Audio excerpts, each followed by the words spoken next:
కలెక్టర్ల కాన్ఫరెన్స్ పీపీపీపై మళ్ళీ చంద్రబాబు నాయుడు గారు ఏ రకంగా విధి విధానాలు ఉండాలి చెయ్యాలి అన్నదాన్ని ఒక పక్క వైసీపీ పీపీపీ విధానాన్ని విమర్శించడం కోటి సంతకాలంటూ వాళ్ళు ఆందోళన చేస్తుంటే అదే ముందుకు తీసుకెళ్లే ఆలోచన ఉంది అంటే ఏం జరుగుతుంది అసలు ఇందులోని?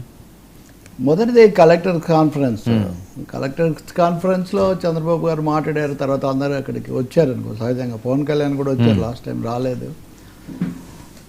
ఇది కలెక్టర్ల కాన్ఫరెన్స్లు ఇప్పటికే ఎక్కువగా జరుగుతున్నాయని ఒక ఫీలింగ్ ఐఏఎస్ ఆఫీసర్లలో ఉంది. ఎన్నిసార్లు 2 నెలలకో 3 నెలలకో ఒకసారి ఏముంటుంది కొత్తగా చెప్పేది, దానికి తగినట్టే మళ్ళీ ప్రతిసారి ప్రాథమిక ఫండమెంటల్స్లోకి వెళ్ళటం, ఇవన్నీ కూడా చెప్పటం అన్నది ఒక ఇదిగా తయారైంది. ఈరోజు అయినా ప్రధానంగా డేటా ఆధారంగా మనం పరిపాలన దానికి మనం సిద్ధం కావాలి, అది ఈసారి ఒక ముఖ్యమైనదని.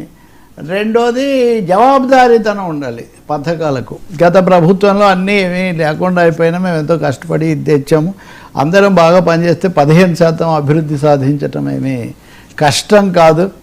ఈ డబ్బులన్నీ అయిపోవడం వల్ల మనం చేసిన వాగ్దానాలు నిలబెట్టుకోవడానికి చాలా కలెక్టర్ల పాత్ర ముఖ్యం. ఇట్లాంటి ఉద్బోధనలు పోశారు, ఇది ఒక భాగం. రెండోదేమో పీపీపీల గురించి. ఈ పీపీపీలు అనే దాని మీద ఎందుకు అసలు మీరు అన్నట్టు వైసీపీ అంటున్నారు కానీ విద్యార్థి సంఘాలు, ఉపాధ్యాయ సంఘాలు, వామపక్షాలు అందరు చేస్తున్నారండి. వైసీపీ వాళ్ళు ప్రతిపక్షంగా ఉన్నారు కాబట్టి కోటి సంతకాలు అయితే వాళ్ళకు ఒక మీడియా అది ఉండొచ్చు, కానీ అసలు వైద్య రంగం అదే కాదు. పివి రమేష్ లాంటి వాళ్ళు అది వరకు జగన్తో ఉండి తర్వాత ఇటు వచ్చి ఆ విధానాలు విమర్శించిన వాళ్ళు కూడా దీన్ని వ్యతిరేకిస్తున్నారు. ఇక నాకు బలపరిచాయన ఒక మేధావులు ఒక ఆయన కనబడ్డారు, జయప్రకాష్ నారాయణ గారు. ఆయన ఒక్కరి మటుకు అక్కడ ఏదో ప్రైవేటా పబ్లిక్ అనేది ముఖ్యం కాదు, ప్రజలకు సేవలు ముఖ్యమని ఆయన ఏదో చెప్తున్నారు.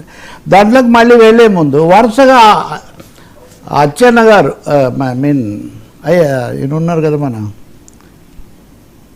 మన మంత్రి అచ్చెన్నాయుడు అచ్చెన్నాయుడు గారు, ఆయన పీపీపీ మోడల్ చాలా, సత్యకుమార్ ఆయన చాలా బాగుందని.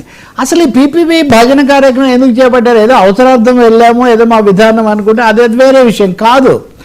అదే పనిగా పీపీపీ అని దాని చంద్రబాబు నాయుడు గారు కూడా నిన్న కూడా ఆయన ఒక సమావేశంలో మాట్లాడుతూ పీపీపీ మోడల్ చాలా బ్రహ్మాండంగా ఉంటుంది, అదే చాలా ఉపయోగకరమైన రుజువైంది, ఇది చెప్తున్నారు.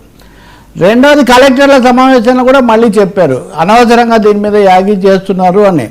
నేను ఈ సందర్భంలో లాంగ్ టర్మ్లో కూడా చెప్పదలుచుకున్నా, కార్పొరేట్లతో కలిసి ప్రైవేట్ మోడల్ అన్నది ఇది సరిగ్గా పనిచేయట్లేదని ప్రపంచంలో వరుసగా అధ్యయనాలే వస్తున్నాయి. ఒకరు కాదు, అదేదో ఒకరు ఒక చోట ఏదో ఒక పార్టీ అని కాదు.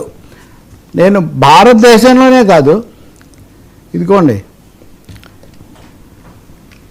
failure links between public and private sector partners in transportation, public private partnership failures, ఇదొక ఇంటర్నేషనల్ స్టడీ. ఇంకా కామన్వెల్త్ దేశాలన్నింటిలో కూడా ఇదిగోండి, why public private partnerships are still not delivering.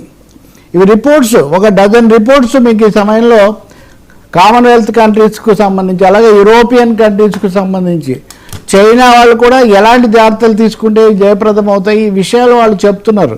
ఇది కాకుండా భారతదేశంలో ప్రత్యేకించి ఆరోగ్య రంగంలో పబ్లిక్ పీపీపీ మోడల్ పెద్ద ఫెయిల్యూర్, అది ఏమాత్రం పనిచేయట్లేదు అని చెప్పి టైమ్స్ ఆఫ్ ఇండియా తాజాగా కూడా ఒక కథనం ప్రచురించింది. ఒకటి కాదు, దీనికి పెద్ద ఉదాహరణ ప్రధానమంత్రి గారి గుజరాత్ రాష్ట్రమే. 4 ప్రభుత్వ వైద్యశాలలను 99 పైసలకు చొప్పున కేటాయించారు ప్రతిపక్షాలకు, కానీ అవి ఏమాత్రం డెలివర్ చేయట్లేదు అని. ఇంతవరకు దేశంలో మంగళూరులో ఒక కస్తూరిబా ఆసుపత్రి అనేది ఒక్కటి మటుగా ఆ మోడల్లో పనిచేస్తుంది, మిగిలినవన్నీ బెడిసి కొట్టాయి అని చాలా అనుభవాలు చెప్తూ ఉంటే ఏం చేయాలి, ఎందుకు ఫెయిల్ అవుతున్నాయి, ముఖ్యంగా హైవేసు, ఆ తర్వాత ట్రాన్స్పోర్టు, తర్వాత వైద్యం, విద్య, వీటన్నిటిలో కూడా కేంద్రం కూడా 2020 నుంచి ప్రోత్సహించింది. వరల్డ్ బ్యాంక్ కూడా 2017లో చెప్పింది, కానీ అవేమి తర్వాత జరగలేదు. కానీ ఇక్కడ ఉన్నవి ఇక్కడ కేవలం ప్రైవేటు పీపీపీ సమస్య కాదు, అది కూడా మాట్లాడుతున్నారు. వీళ్ళకి తెలియదు, ప్రైవేట్ అంటే ఏంటో, పబ్లిక్ ప్రైవేట్ పార్ట్నర్షిప్ అంటే ఏంటో తెలియదని. నిజం చెప్పాలంటే నేరుగా ప్రైవేట్ కంటే కూడా ప్రభుత్వ సంస్థలు, ప్రభుత్వ ఆస్తులు కనుక ప్రైవేట్కి ఇచ్చి పార్ట్నర్షిప్ అంటే అది మరింత కష్టం. పూర్తిగా వాళ్ళ చేతుల్లో ఉంటే వాళ్ళు ఏదో లాభార్జన ఏదో ఒకటి. కాబట్టి ఎందుకు దీన్ని ఇంతగా కొనసాగిస్తున్నారు? సార్ ఇప్పుడు